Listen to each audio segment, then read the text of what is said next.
This film was directed by Richard Donner. And surprisingly, it apparently has some mixed reception and pretty low ratings in reviews. Yeah, Roger Ebert said it was the worst adaptation of A Christmas Carol he's ever seen. Which is insane, right? Like, I don't know if it's just it became a cult classic over time, but like this seems like such a quintessential Christmas film and so well done. Yeah, I would agree. I mean, like reading a little bit about Bill Murray's account of things, I can see how there was an idea of how great it was going to be, and it didn't necessarily hold up to what they wanted it to. And so, yeah, maybe there is like a better version out there, but I still fucking love it.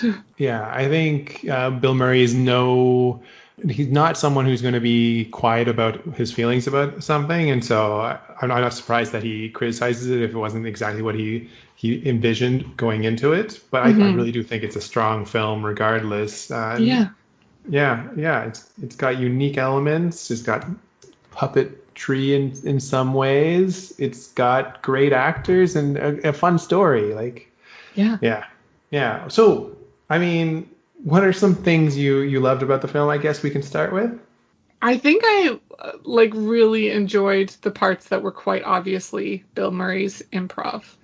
I think he did a great job. And there are just some lines there that are like, what? There's a scene when he comes across Herman, who is now deceased, and he's in that sewer kind of area with him. Right. His line that he says is, "This is nice. Where are we? Trump Tower?" And I was like, amazing. Amazing. And then there's another part where he's offering Lou some vodka, and he's like, "Russian vodka poisoned by Chernobyl." I was like, hilarious. Where is this stuff coming from? Yeah. So I really loved him. And also, I really loved Grace. I thought she was so great, and I wish she had a bigger part in the film. I thought her face was so expressive.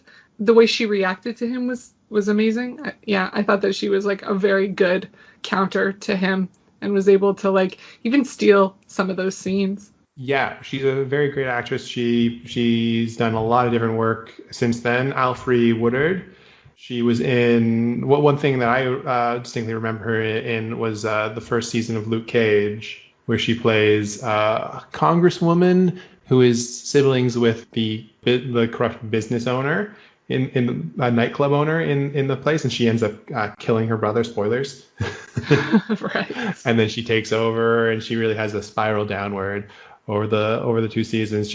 I think she wasn't able to shine the way she can in that series because Luke Cage wasn't necessarily the best, but she's definitely great in this and in other things. Yeah. It was definitely fun to see a young Alfre again. Yeah, and then Carol Kane, of course, always fun.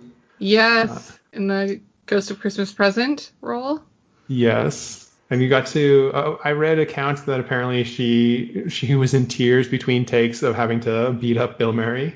Yeah, I read that too. She really didn't like having to beat him up. I think that's funny. I think that gives that character another layer. If you think of her as the character and her doing all of that with just a smile on her face, but secretly hating doing all of it, it's kind of funny. Yeah, it's true, eh? Yeah. But she does it so well. So well. There also the Ghost of Christmas Past. He's actually a famous singer. His name's David Johansen. Yeah. He's sung on so many things. His singing, his performer resume is much longer than his acting resume, and it's all very impressive stuff. For sure. Yeah, he is a singer first, I think.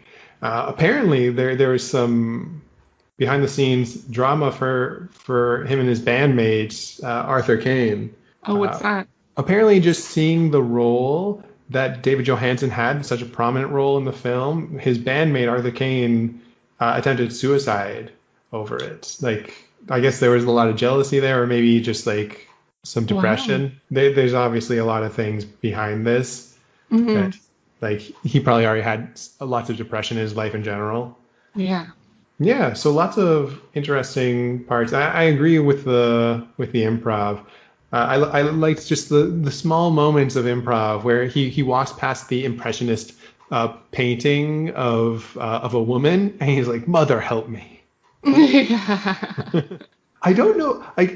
I'm sure Bill Murray was friends with Richard Pryor, but I was like, "Ooh, that's kind of dark to say that."